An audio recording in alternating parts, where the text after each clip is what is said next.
Assalamualaikum warahmatullahi wabarakatuh.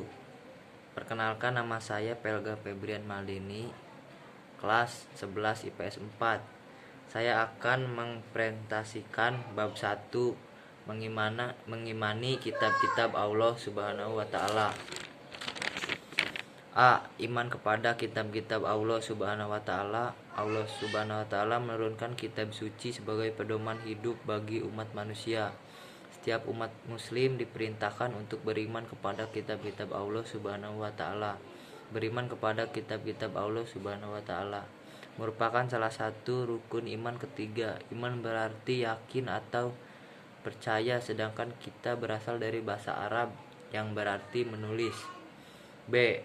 Wahyu Allah Subhanahu wa taala berupa kitab dan suhuf.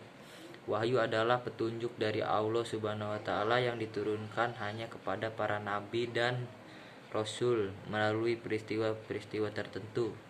Misalnya melalui mimpi. Wahyu yang Allah Subhanahu wa taala turunkan bersifat universal, yaitu mencakup berbagai aspek kehidupan manusia. Wahyu juga bersifat progresif atau berkembang dan mencapai kesempurnaan pada Al-Quran yang diturunkan kepada Nabi Muhammad SAW. C. Nama-nama kitab suci Allah Subhanahu wa taala.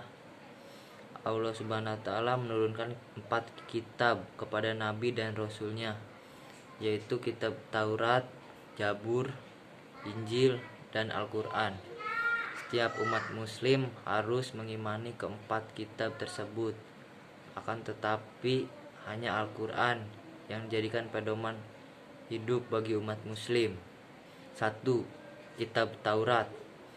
Kitab Taurat diturunkan Allah Subhanahu wa taala kepada Nabi Musa alaihi wasallam di Bukit Sinai pada abad ke-15 sebelum Masehi sebagai pedoman Bani Israel yang ditulis menggunakan bahasa Ibrani. Kitab Taurat sering dikenal dengan sebutan Torah. 2. Kitab Zabur. Kitab Zabur ada juga yang menyebutnya dengan Mazmur maupun Paskah.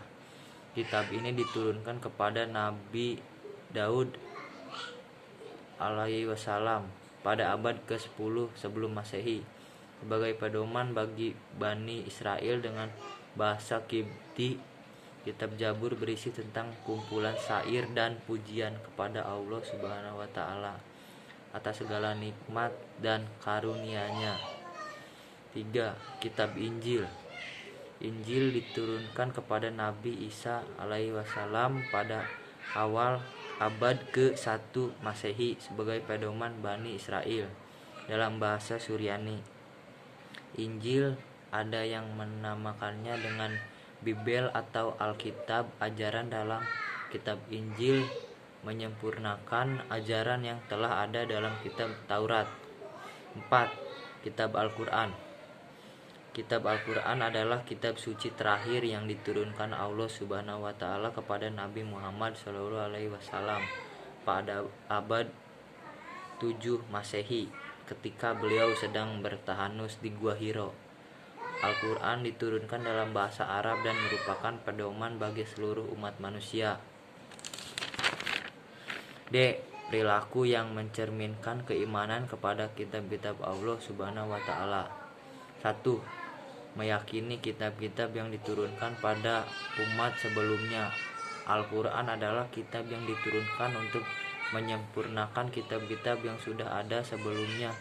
Kitab-kitab terdahulu telah banyak dimasukkan opini-opini dari manusia untuk kepentingan manusia itu sendiri. 2. Al-Quran.